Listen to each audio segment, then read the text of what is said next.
Assalamualaikum warahmatullahi wabarakatuh, Pak Islah.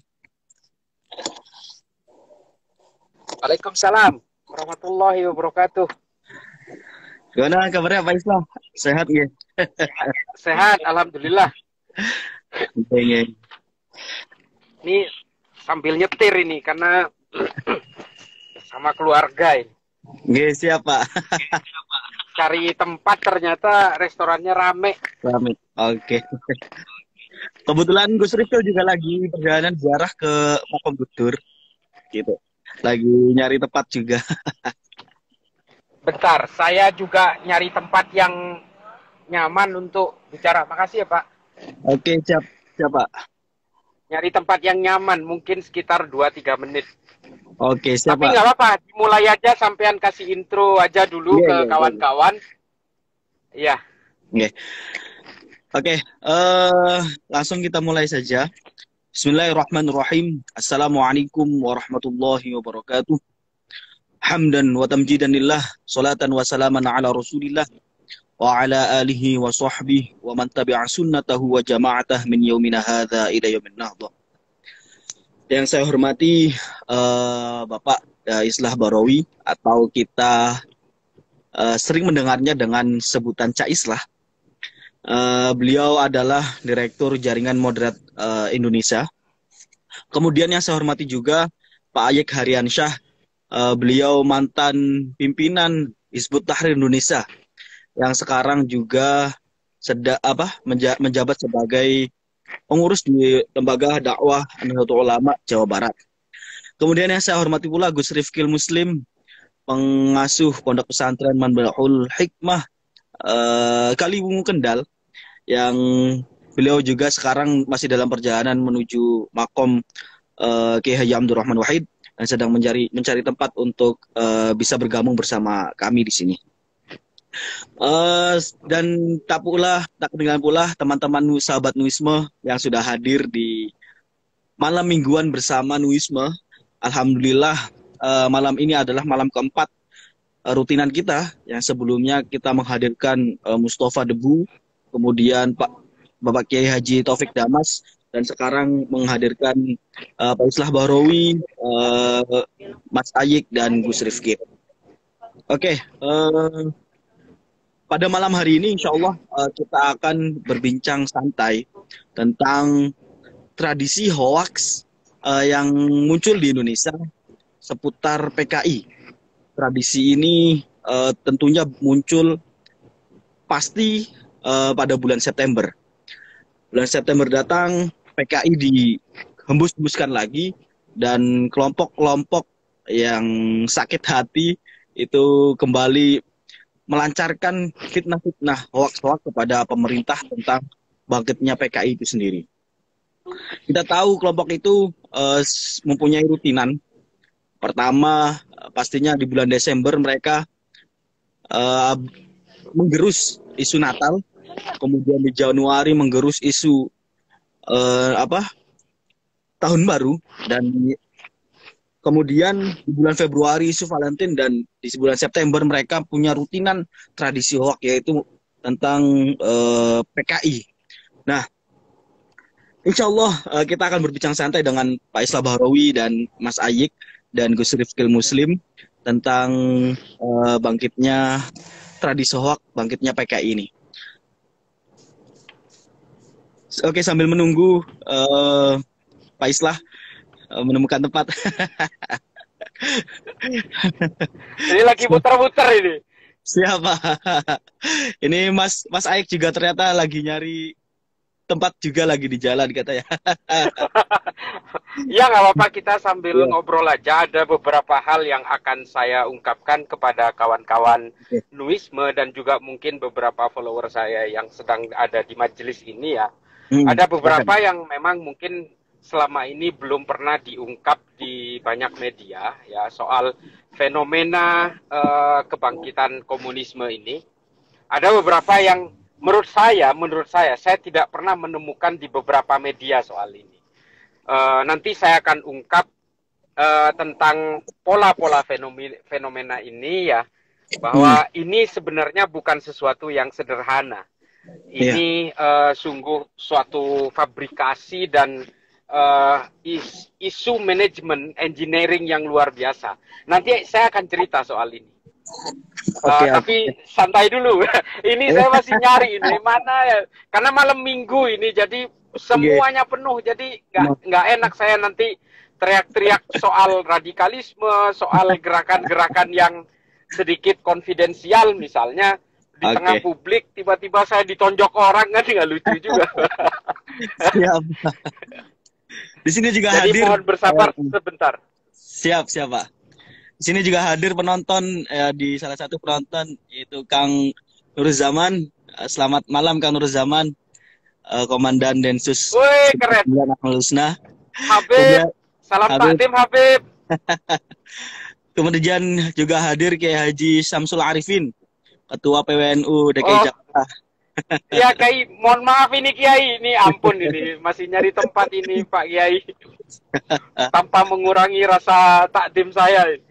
Aduh, bentar. Siap.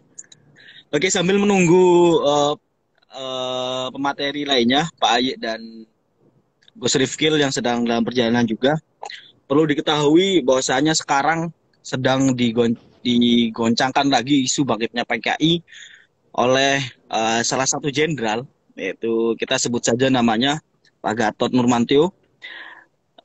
Beliau mengatakan bahwasanya PKI akan bangkit dari tubuh TNI.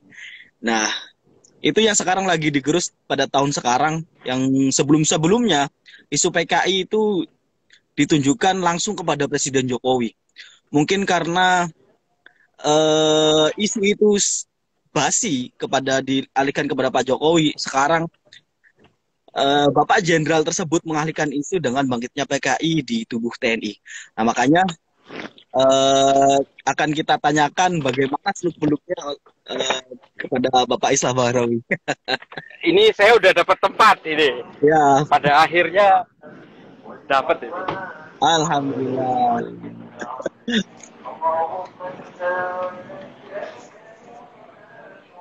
Ya, Bentar. oke Pak. Oke Pak. Ah, sudah. Nah, sekarang saya sambil menunggu Pak Islah Bahrawi, saya akan sedikit survei yang digalangkan oleh media, eh, survei nasional atau median itu mengatakan bahwasanya masyarakat Indonesia yang percaya dengan bangkitnya PKI itu menyampai 46,4%. Nah, yang tidak percaya hanya mencapai 31,5% dan sisanya masih ragu tentang bangkitnya PKI itu. Bahkan, tapi ada survei juga dari SMRC bahwasanya masyarakat pada tahun ini sudah tidak percaya lagi dengan bangkitnya PKI mencapai 84%. Itu menunjukkan bahwasanya isu hoax tradisi tentang bangkitnya PKI itu sudah mulai basi istilahnya. Mungkin kita bisa serahkan pembahasan ini kepada Pak Islah Bahrawi untuk Ya, judul tradisi hoax bangkitnya PKI. Monggo Pak. oke. Terima kasih. Assalamualaikum warahmatullahi taala wabarakatuh. Waalaikumsalam. Terima kasih Bapak-bapak, ibu-ibu, kawan-kawan, para ustadz, para habaib yang ada di majelis ini, mudah-mudahan masih ada ya. Sebenarnya ada beberapa yang, ini mohon maaf agak telat-telat karena saya nyari tempat yang agak lumayan enak gitu. Sebenarnya begini.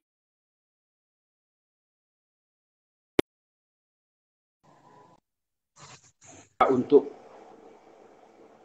upaya-upaya ini. Kalau suara saya putus-putus, mohon maaf ini karena saya nggak pakai wifi ya. Jadi fabrikasi isu kebangkitan komunis ini sebenarnya bukan hanya sekarang munculnya. Jadi ada beberapa temuan terbaru dari pihak kepolisian sendiri ya pasca ditangkapnya para Wijayanto sebagai ketua umum dari Jamaah Islamiyah, bahwa ada beberapa dokumen yang baru saja oleh pihak kepolisian ditemukan itu ya, bahwa gerakan kebangkitan PKI ini merupakan bagian dari strategi tamkin mereka. Saya sudah nulis ini sebenarnya di Instagram. Jadi strategi penggelembungan isu atau yang disebut dengan isu engineering ini sebenarnya sudah dibuat oleh Jamaah Islamiyah itu sejak 10 tahun yang lalu. Dan ini terdokumentasikan. Nah, ini yang harus kita ketahui. Bahkan, jadi kalau di Jamaah Islamiyah itu ada beberapa yang namanya strategi tamkin yang disebut dengan strategi. Pada awal-awal kebangkitan terbentuknya Jamaah Islamiyah dulu namanya PUBG, Pedoman Umum Pergerakan Jamaah Islamiyah. Di masa para Wijayanto, kepemimpinan para Wijayanto, lalu dirubah, dikonversi dengan versi yang lebih modern namanya strategi tamkin Jamaah Islamiyah. Nah, strategi tamkin ini kemudian dibuat dalam butir-butir yang namanya tastos. Tastos itu adalah total amniah system, total of solution. Nah, canggihnya JI ini di tangan para Wijayanto membuat beberapa strategi-strategi untuk membuat agitasi-agitasi politik untuk berusaha menguasai negara ini. Tapi caranya bukan lagi dengan teror-teror yang brutal, dia membuat dengan metodologi yang kalau kita membaca dalam dalam beberapa buku komunisme, ini sudah sering kali dipakai. Bagaimana mereka membuat isu-isu pada revolusi Bolshevik di Petrograd dan sebagainya. Ternyata ini dikloning dalam versi Islam lah, kasarnya kurang lebih seperti itu.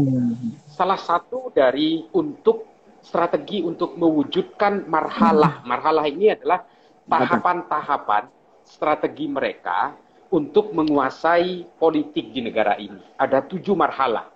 Ada marhalah ke-1, ke-2, dan ini bertahap sesuai dengan eskalasi pembentukan kekuatan politiknya.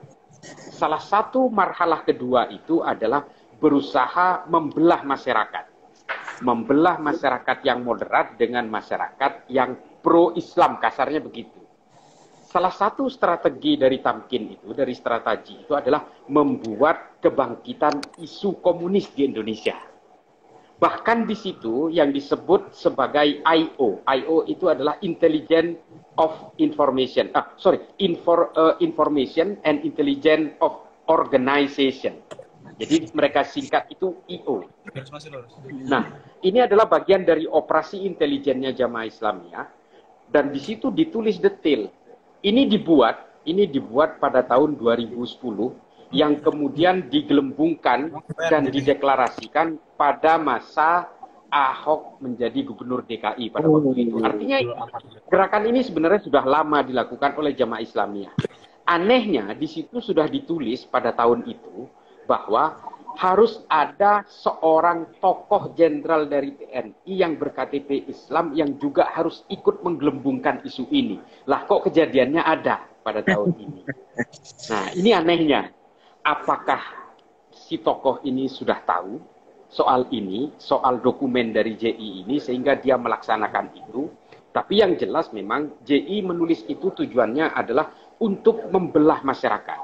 Membelah yang pro-Islam dan yang dianggap tidak pro-Islam. Bahkan di situ disebutkan yang tidak pro-Islam ini adalah orang-orang moderat, orang-orang yang pro-Pancasila. Disebutkan seperti itu. Saya punya dokumennya lengkap, saya tidak mau ini didigitalkan karena ada beberapa orang yang tersangkut dengan dokumen ini masih dalam tahap penyidikan. Tapi ini harus diketahui oleh publik bahwa isu-isu kebangkitan komunis ini bukan barang baru. ini sudah didesain oleh jaringan teroris di Indonesia yang ironisnya hari ini dipakai oleh orang-orang yang bergerak dalam tataran normatif, dalam tataran-tataran politik normatif, baik oleh partai-partai yang selalu menggunakan politisasi agama atau oleh orang-orang yang selama ini berkubang pada kelompok-kelompok kanan atau kelompok-kelompok ekstrim kanan. Bahkan tokoh dari TNI itu kalau menurut saya selama ini kan selalu berusaha menggunakan isu-isu kelompok kanan dan dia menggunakan itu. Nah, dokumen ini dibuat dan dipublikasikan oleh JI secara tertutup di bawah permukaan pada zaman tokoh TNI yang kemarin bersuara itu menjadi Panglima TNI. Apakah dia mendapatkan bocoran dari dokumen itu lalu dia menggunakan strategi yang sama? Saya juga tidak tahu ya. Tapi apakah dia terkait dengan jaringan itu, saya juga tidak tahu. Tapi yang jelas metodologi dan strateginya itu jauh lebih dulu daripada yang kita ketahui hari ini. Karena mereka sudah membuat rancangan ini sejak lama. Artinya begini, siapapun yang menggunakan isu kebangkitan komunis ini sebagai alat untuk membelah-belah politik di Indonesia, ini bisa jadi terkait dengan jaringan itu atau memang menggunakan strategi itu untuk kepentingan dirinya. Dan metodologi ini masih banyak sebenarnya kalau kita melihat strategi-strategi untuk mewujudkan marhalah ke-1 sampai ke-7 itu sebenarnya sudah banyak di sekitar kita cara-cara itu. Bagaimana mereka cara menguasai kebangkitan ekonomi, isu-isu Cina, isu-isu PKI asing dan sebagainya itu sebenarnya bagian dari strateginya JI sebenarnya. Bahkan disebutkan di situ ada pengusaha-pengusaha Cina yang harus ditendang, misalnya Sembilan Naga, Haritanu dan sebagainya disebutkan dalam dokumen itu. Dan juga dalam penguasaan politik mereka juga membuat strategi untuk membuat partai dan menyusupkan berbagai kadernya ke dalam partai-partai. Dan ini sudah dilakukan oleh mereka. Nah, apakah orang-orang yang menggunakan isu kebangkitan komunisme hari ini adalah bagian dari mereka? Atau mereka hanya menggunakan strateginya mereka untuk kepentingan kelompoknya hari ini? Kita juga nggak tahu. Tapi yang jelas ini harus kita ketahui bahwa ini adalah strategi dari jaringan-jaringan kelompok radikal dan teror di Indonesia. Yang hari ini merebak itu setiap bulan September. Nanti bulan Desember juga ada itu, strategi-strategi untuk berusaha menyerang berbagai simbolistik agama lain dan sebagainya. Ini ada semua di dalam konsepnya JI. Dan yang harus diketahui bahwa JI ini membuat ini jauh sebelum hari ini. Jauh sebelum pemilu 2014. Jauh sebelum 2019 dan sebagainya. Nah, konsep-konsep strategi tamkin ini dipakai oleh orang-orang yang kita kenal hari ini. Ini sungguh ironis. Saya kira itu aja dulu. Nanti silakan teman-teman yang lain memberikan paparannya. Dan nanti ada tanya jawab. Mungkin terima kasih. Assalamualaikum warahmatullahi taala wabarakatuh. Waalaikumsalam warahmatullahi wabarakatuh. Barawi merekarkan apa yang belum kita ketahui ternyata dari apa yang jamaah Islamiyah ini adalah merupakan trik dari jamaah Islamiyah untuk menguasai negara. Oke, kita juga sudah bersambung Muslim yang kebetulan beliau juga sedang dalam perjalanan juga. Selamat malam, Gus.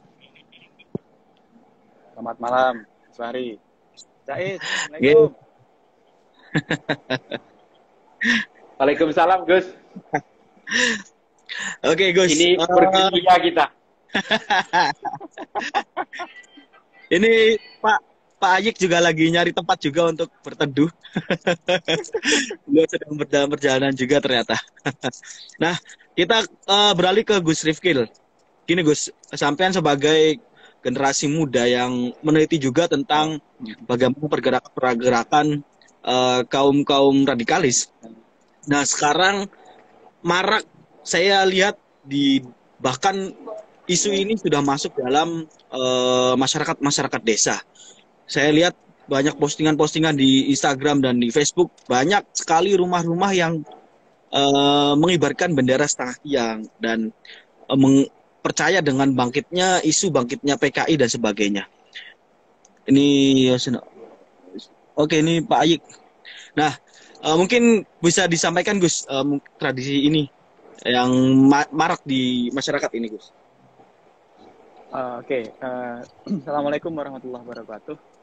Terima kasih atas waktunya sahabat-sahabat Nuisme. Ada Gus Fahri, ada Kak Islah, ada Mas Ai dan sebagainya. Mungkin sedikit saja yang bisa kami sampaikan karena tadi sudah ahli sudah menyampaikan itu Cak Islah ditambah nanti dengan Gus Ai dan sebagainya. Ini mohon maaf saya perjalanan menuju makam Gus, mungkin sebentar lagi sampai, jadi mungkin saya sebentar saja. Kaitan dengan isu-isu yang ini saya bilang ini isu tahunan ya, ini isu tahunan yang memang berulang terus setiap kali tiap tahun, memang seperti berulang dan di set aja sudah menjadi laten. Jadi bagaimana komunis tadi itu mengakar dengan segala kepentingan politiknya, yang mana di situ bahwasanya juga tidak jelas apakah di situ benar-benar isu atau memang kepentingan politik atau memang benar-benar paham komunis seperti yang sudah dijelaskan oleh Kak Islah tadi. Dan sebenarnya sekali lagi kalau kita bicara tentang komunis yang sebenarnya adalah paham-paham yang memang tidak bagus, apalagi di negara yang berketuhanan seperti di Indonesia, itu yang selalu dibenturkan. Makanya PKI ini selalu menjadi apa ya, tadi saya bilang isu tahunan dan selalu digoreng tiap tahun. Bahkan kemarin makanya kemarin untuk menyambut G30 SPKI saya juga buat gerakan itu Cais ya, G30 SPKI, gerakan 30 September pecinta kopi Indonesia. Bukan Partai Komunis Islam tapi bukan Partai Komunis Indonesia tapi pecinta kopi Indonesia, buat lucu-lucuan aja karena hampir tiap tahun dan kita bosen sebenarnya karena sejarahnya pun tidak jelas apakah memang benar-benar yang dilakukan seperti yang ada di film-film itu, terlepas mungkin memang pembantaian itu ada, tapi ada agenda-agenda terselubung yang sebenarnya bertujuan untuk melemahkan Indonesia. Nah, ke akar grassroots-nya paling bawah yang digembar-gemborkan adalah tadi PKI ini musuh bangsa, PKI ini anti agama, PKI ini seperti ini seperti nah, tanpa orang ketahui bahwasanya sebenarnya di balik PKI itu ada agenda besar yang mana ada agenda untuk meruntuhkan Presiden Soekarno, untuk menggerus kesatuan negara Republik Indonesia dan sebagainya, dan itu selalu digoreng. Dan bahkan anehnya orang selalu teriak-teriak PKI itu justru ya ternyata ada circle-nya dengan PKI. Nah, ini yang perlu di garis bawahi dan perlu mungkin Cak Islah yang tadi sampaikan sangat masuk akal sekali, dan ada info-info yang boleh di-share dan juga belum boleh di-share itu, wow, itu luar biasa untuk orang yang terbrainwash dengan isu PKI itu. Nah, bagaimana kemudian dengan adanya PKI ini kita coba ambil sisi positifnya aja. Berarti sisi positifnya adalah bahwasanya bagaimana kita tetap bersatu padu, saling dukung untuk tetap mencintai negara ini karena NKRI sudah final. Jadi kita harus melawan dari paham apapun, dari gerakan apapun yang bertujuan untuk memecah belah negara kesatuan Republik Indonesia, baik paham PKI, paham yang dibungkus dengan agama. Sejarah juga mencatat selain PKI ada LDII, ada DITII, DITII, ada PKI, dan macam-macam lain yang akan tujuan untuk merusak, memecah belah negara kesatuan Republik Indonesia. Jadi mungkin itu yang perlu diperjelas kepada generasi muda, kepada masyarakat yang di grassroots paling bawah, jangan mudah terpancing hoax tentang apapun yang kaitannya dengan PKI dan paham-paham apapun yang bertujuan untuk merusak keutuhan negara kesatuan Republik Indonesia yang dibungkus dengan apapun, baik itu agama, baik itu paham ataupun yang lainnya. Mungkin itu dari saya, Cais, saya nyimak aja, ada ahli ini di sini, guru kita semua ya, Cak Islah Barawi. Mungkin nanti ditambah dengan oleh Mas Ai. Mohon maaf, mohon izin sebentar lagi udah nyampe ke makamnya guru besar kita, guru bangsa kita, Kiai Haji Abdurrahman Wahid, Gus Dur. Insya Allah nanti teman-teman yang menyimak malam ini dan juga sahabat-sahabat Nuisme saya sebut dalam doa untuk beliau agar pas di tahlil nanti insya Allah juga diusulkan untuk teman-teman, untuk Cak Islah agar semakin bersemangat dalam mempertahankan NKRI dalam jihadnya dengan teman-teman yang lain, Gus Fahri dan juga Mas Ai dan juga teman-teman yang lain. Mungkin itu dari saya, Cak Is. Gus Fahri dan Mas Ai. Ya, bagus. Minta maaf, akhirul kalam, Assalamualaikum warahmatullahi wabarakatuh. Waalaikumsalam warahmatullahi wabarakatuh. Oke, Cak, kita kembali lagi ke pembahasan tadi, Cak. Ini saya sempat menarik sekali ketika sampean mengungkapkan data bahwasanya isu PKI adalah salah satu trik yang akan dilaksanakan oleh Jamiah Islamiyah. Nah, yang sesuai survei dari median saya baca itu beberapa alasan-alasan masyarakat percaya terhadap PKI itu pertama adalah yaitu isu ditangkapnya beberapa ulama. Terus kedua, tentang vaksin yang berupa dari Cina. Kemudian tentang datangnya tenaga asing Cina yang masuk ke Indonesia. Nah, ini adalah alasan-alasan kenapa masyarakat percaya bahwasanya bangkitnya PKI akan segera datang. Nah, mungkin ada data yang belum diungkap, akan ada isu-isu lainnya yang akan menjadi yang membuat masyarakat itu percaya gitu tentang bangkitnya PKI itu, Cak. Mungkin ada yang lainnya yang bisa dibongkar-bongkar di sini. Saya kira begini ya, kalau soal ini, Gus, sebenarnya isu kebangkitan komunisme ini memang merupakan bagian satu paket dari politisasi agama sebenarnya. Padahal menurut saya ancaman yang paling nyata di Indonesia saat ini adalah kelompok-kelompok radikal yang mengatasnamakan agama. Ini jauh lebih menjadi ancaman. Cuma kalau isu itu diangkat kan nggak seksi. Karena ini akan berbanding terbalik dengan politisasi agama. Maka kemudian untuk mempertemukan kelompok nasionalisme dan kelompok agama dipertemukan oleh isu kebangkitan komunis. Di mana komunisme bagi orang-orang yang nasionalis dan juga bagi orang-orang yang kelompok agamis ini bertemu di situ. Makanya isu kebangkitan komunis ini kan dalam rangka untuk menggait kekuatan-kekuatan elektoral dari kelompok nasionalis dan berusaha untuk menipu kelompok-kelompok yang selama ini menjadi korban politisasi agama. Nah, pertemuan itu ada di isu kebangkitan komunisme. Kalau mereka ini lebih realitas, lebih faktual, dengan mengusung isu-isu ancaman terhadap bangsa ini adalah kelompok-kelompok radikal yang mengatasnamakan agama, tentu saja ini secara politik tidak seksi. Justru hanya laku kepada kelompok nasionalis, tapi tidak kepada kelompok-kelompok agamis. Karena selama ini, berdasarkan pengalaman saya setiap menyuarakan soal kelompok radikal, kelompok teror, kelompok violent extremism dan sebagainya itu, saya selalu dituduh radikal-radikul. Saya dituduh sebagai orang yang menjual radikalisme agama untuk kebutuhan perut saya. Bukan itu. Saya kebetulan berjuang di sini bukan karena persoalan saya dibayar oleh siapa, saya jadi buzzer RP, buzzer istana dan sebagainya. Saya hanya menyayangi agama saya. Saya tidak mau agama saya ini hanya dijadikan kendaraan-kendaraan politik yang pada akhirnya membuat agama saya ini segmented. Tidak menjadi rahmat bagi alam semesta. Hanya menjadi segmen-segmen bagi kelompok-kelompok fundamentalis. Karena sasaran agama ini bukan hanya mereka.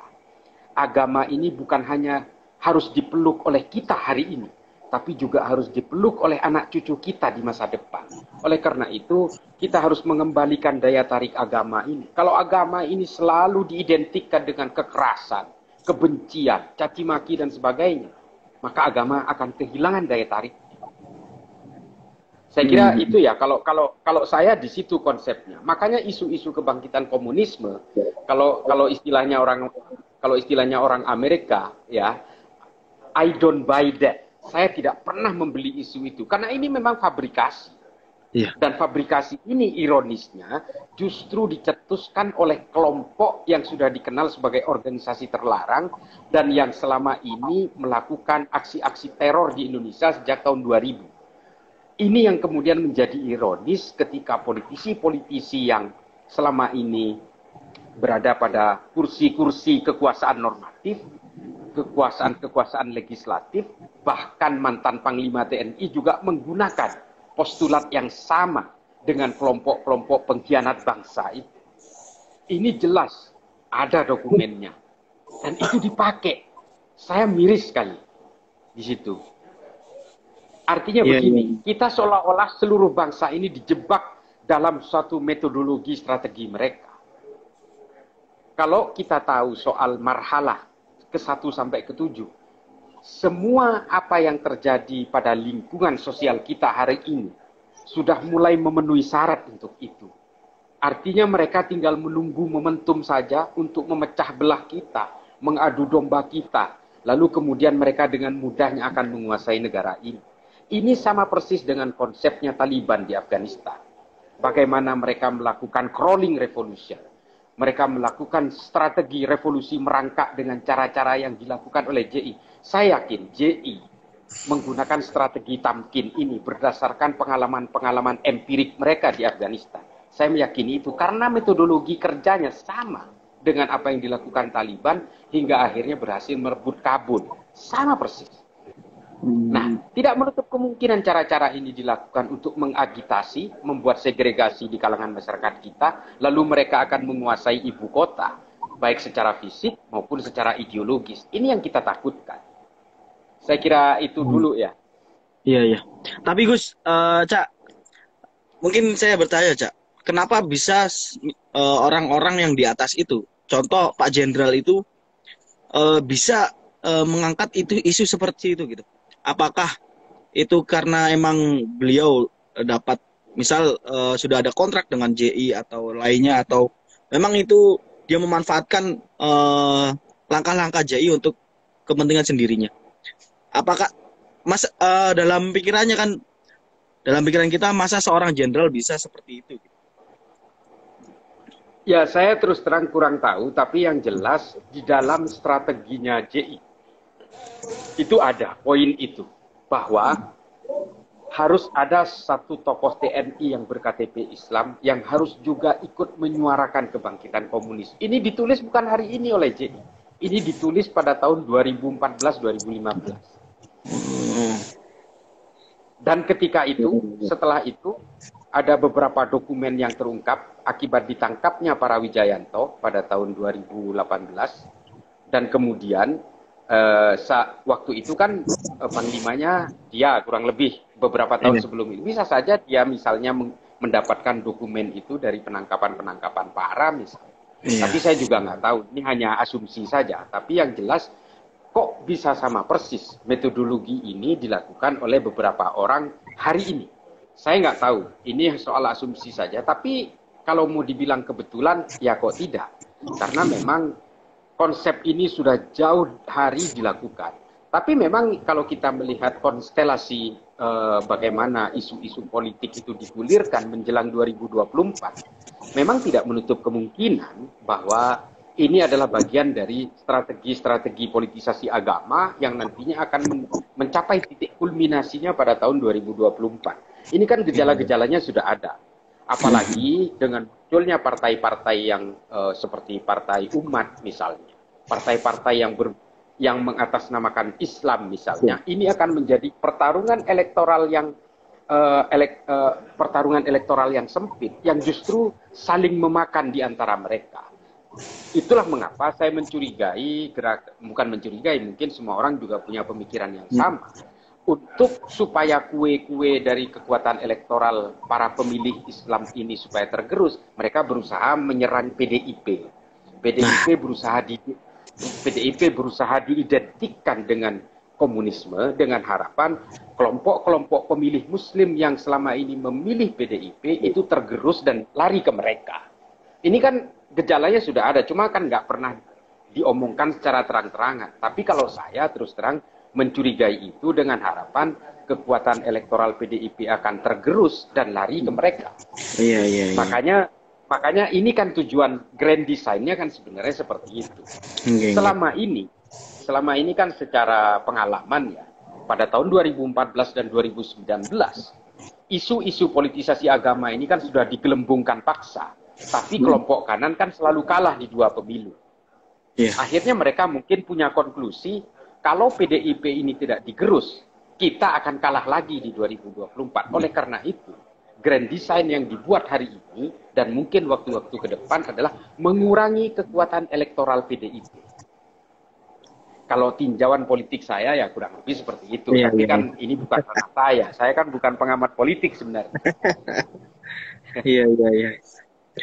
Nah, yang sekarang ada pertanyaan dari sahabat Nuisma, Cak. Ini tadi chat saya tentang film G30S PKI. Itu. Film ini sudah lama sekali dicabut. Kemudian ketika Bapak Jenderal itu menjabat, dia dengan circle-circle-nya itu membuat gerakan nonton bareng setiap bulan September. Dan sampai sekarang pun beliau juga terus menggembor-gemborkan dan mengadakan acara tersebut. Kira-kira tentang film ini bagaimana, Cak? Kalau film ini kan memang sudah menjadi kontroversi sejak tumbangnya Orde Baru ya. Karena memang seperti konsep-konsep sejarah masa lalu bahwa pemenang selalu yang menulis sejarah. Dan mungkin dalam hal ini pemenang membuat filmnya. Ini kan film ini kan benar-benar versi Orde Baru yang kemudian menjadi kontroversi. Banyak sekali kesaksian-kesaksian termasuk dari Benedict Anderson yang mengatakan ini adalah make up story sesuai dengan versi pemenang politik pada saat itu. Dan kemudian Jenderal Yunus Yosvia kemudian menganjurkan ini harus ditinjau ulang film ini. Makanya program-program wajib zaman Orde Baru untuk nonton film ini kemudian dianulir setelah pasca reformasi. Karena memang film ini banyak sekali tipuan-tipuannya, tidak sesuai dengan khilafiyah sejarah yang kita temukan. Artinya kalau kita membaca rujukan-rujukan sejarah lain yang ditulis oleh Ben Anderson dan sebagainya, ini kan sangat bertentangan. Artinya betul-betul film ini dibuat by order. Nah, dari film ini, mengapa kelompok-kelompok itu selalu memaksakan untuk wajib nonton ini? Karena tujuannya 2. Satu, tetap menjaga kultusnya Pak Harto. Ya. Yang kedua adalah berusaha menggelembungkan isu kebangkitan komunis ini lewat film. Karena memang cara-cara komunis juga adalah dengan menggunakan pendekatan kebudayaan untuk mempengaruhi manusia secara kolektif. Ini juga dilakukan. Bagaimana Mao Zedong di Cina berhasil memflip over pemikiran orang Cina terhadap komunisme ya dengan revolusi kebudayaan. Bagaimana juga itu terjadi di Rusia, terjadi juga di Amerika Latin, terjadi di Kuba dan sebagainya. Artinya dengan pola-pola kebudayaan ini mereka berusaha merubah cara pikir orang. Nah, dengan film itu juga mereka berusaha dengan cara yang sama. Dia berusaha menjual film-film itu supaya ditonton. Kita kan tahu pada akhirnya seperti Amerika dengan kekuatan Hollywood berusaha mempengaruhi penduduk dunia. Nah, dengan ini juga mereka menggunakan pola yang sama. G30 PKI itu meskipun kontroversi dijejalkan paksa kepada kita untuk ditonton. ini kan pola-pola lama sebenarnya. Iya. Ini Cak, yang data yang pertama itu saya menarik sekali tentang tentang tujuan Jamaah Islamiyah untuk memegang atau menguasai negara. Nah, saya mungkin panjenengan punya data. Apakah Jamaah Islamiyah ini dia mempunyai kontrak atau kerjasama atau bersama-sama dengan kelompok ormas yang sudah dibubarkan, misalkan HTI dan FPI, gitu. Misalkan, gimana? Barangkali ada data yang itu. Sepengetahuan saya tidak ada tentang dokumen itu ya, tapi yang jelas kan kelompok-kelompok ini tujuannya dipertemukan oleh tujuan yang sama. Oleh cita-cita ideal yang sama, ingin menegakkan daulah, ingin menegakkan daulah khilafah Islamiyah di Indonesia. Semua tujuannya sama. baik itu Ikhwanul Muslimin, baik itu Hizbut Tahrir, baik kelompok-kelompok radikal yang terafiliasi ke ISIS maupun ke Al-Qaeda. Ini kan sama semua, ingin merebut negara ini sehingga ditegakkan menjadi negara teokrasi. Sama semua, tujuannya sama. Meskipun mereka tidak punya dokumen kerjasama, agreement dengan mereka, tapi setidaknya dipertemukan oleh cita-cita yang sama. Kalau kita lihat cita-citanya organisasi radikal yang dibubarkan itu kan sama. Dia ingin menegakkan khilafah minhajin nubuwah. Sama. Pada akhirnya mereka setidaknya dipertemukan oleh ambisi yang sama. Saya kira seperti itu ya kalau proses pertemuannya. Jadi mutual agreement secara terdokumentasi tidak ada, tapi mutual agreement dalam ideologi ada. Pasti. Iya. Nah ini Cak, sebelum terakhir Cak, sebelumnya saya mau mengabarkan bahwa Mas Ayik belum bisa hadir karena beliau di jalan dan kehujanan, tadi sinyalnya sempat berhenti. Nah mungkin terakhir Cak, ini Cak, pesan lah, istilahnya pesan untuk sahabat-sahabat Nuisme. Sekarang alhamdulillah Nuisme ini sudah 25,3 ribu followersnya. Dan ini juga akan disiarkan ulang di Instagram Nuisme. Mungkin pesan terakhir dari panjenengan untuk teman-teman sahabat Nuisme ini untuk menalang tentang bangkitnya PKI ini, gitu ya. Ya, kalau menurut saya memang yang diperlukan oleh kita adalah kecerdasan. Karena bagaimanapun ini adalah gimmick-gimmick politik. Dari masa ke masa, dari abad ke abad, manusia itu selalu berkelindan dengan kelicikan ketika dia dipertemukan dengan kepentingan-kepentingan politik. Kita tahu secara historik di dalam Islam sendiri, hampir semua sejarah politik Islam itu sangat baik. Pembunuhan-pembunuhan terjadi, persekusi terjadi, persekusi terhadap keturunan-keturunan Sayyidina Ali terjadi hanya demi kekuasaan. Artinya, kalau cuma sekedar ngebunuh, meledakkan bom di Bali, meledakkan bom di gereja, itu buat mereka enteng. Apalagi hanya membuat isu-isu PKI. Ini kan adalah teknik menjual saja. Pada dasarnya, kita kan sudah diberi pengalaman berkali-kali bahwa mereka ini kan sebenarnya hanya cara how to sell politics idea, kan seperti itu sebenarnya. Mereka hanya berusaha untuk mendapatkan mendapatkan dukungan-dukungan elektoral dan berusaha mendominasi populasi. Sebenarnya, ketika mereka berkuasa, korupsi juga tuh. Kekecewaan terhadap politik Islam itu bukan hanya terjadi di sini. Itu juga terjadi di negara tanduk Afrika, di Afrika Utara, di Timur Tengah. Kekecewaan publik terhadap politisasi agama maupun politik-politik yang mengatasnamakan Islam itu banyak terjadi di beberapa negara. Sehingga pada akhirnya apa? Ketika mereka yang mengatasnamakan politik Islam ini ikut serta dalam kekuasaan, pada akhirnya apa? Mereka akan menjadi bagian dari arus utama yang korup, menjadi bagian dari arus utama yang mengintimidasi dan sebagainya. Kita juga punya sejarah-sejarah pahit soal itu, dari sejak zaman Khulafaur Rasyidin sampai pada zaman Mulkan, dinasti-dinasti Bani Umayyah, Bani Abbasiyah dan sebagainya. Kita punya pengalaman yang kaya. Kalau kemudian kita saat ini juga masih tertipu dengan teknik-teknik menjual agama demi kepentingan-kepentingan politik, ya ini mungkin ya kita harus menolak itu supaya kita menjadi bagian dari orang yang berpikir, bukan dari orang yang senang untuk ditipu. Orang-orang yang percaya terhadap kebangkitan PKI dan sebagainya, kebangkitan komunisme, menurut saya ini adalah orang-orang yang memang bangga untuk ditipu. Menurut saya seperti itu. Marilah kita bernalar sehat bahwa bagaimanapun ini semua hanyalah teknik menjual. Kalau kita lihat teknik menjual untuk kepentingan politik itu bukan hanya dilakukan oleh Islam. Ini juga dilakukan di banyak agama dan bahkan dilakukan juga oleh komunisme. Bagaimana komunisme menjual mimpi-mimpi kesetaraan sosial.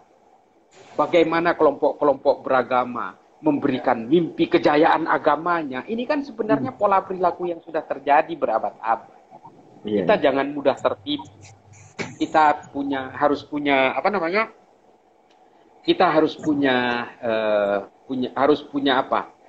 satu idealisme yang kuat terhadap orientasi dan keyakinan politik kita. Saya kira itu, Gus, mudah-mudahan ini bisa menjadi manfaat. Siap, Cak. Alhamdulillah, terima kasih Cak Islah Bahrawi yang sudah menyempatkan malam mingguan bersama sahabat-sahabat Nuisme. Ya. Ini Alhamdulillah kita Ya. sudah 1 jam lewat dan mohon maaf Mas Ayik Herman Heriansyah belum bisa hadir karena sedang Ya, mungkin lain waktu. Ya, insya Allah nanti kita duetkan Ya, lagi dengan sama Mas Ayik. Oke. Mungkin itu saja untuk acara malam hari ini. Terima kasih kepada Cak Islah Bahrawi, Gus terima Riful kasih. Muslim, dan kepada seluruh sahabat-sahabat Nuisme. Kita tentunya punya peran masing-masing, bahwasanya agama dan Indonesia harus kita jaga bersama-sama. Itu mungkin pesan terakhir. Itu saja dari saya. Mohon maaf, Cak, kalau ada salah kata atau salah yang lainnya. Oke, sama saya juga. Ya, teman-teman sahabat Nuisme, itu saja. Wallahul muwaffiq ila aqwamit thoriq. Wassalamualaikum warahmatullahi wabarakatuh. Waalaikumsalam warahmatullahi wabarakatuh.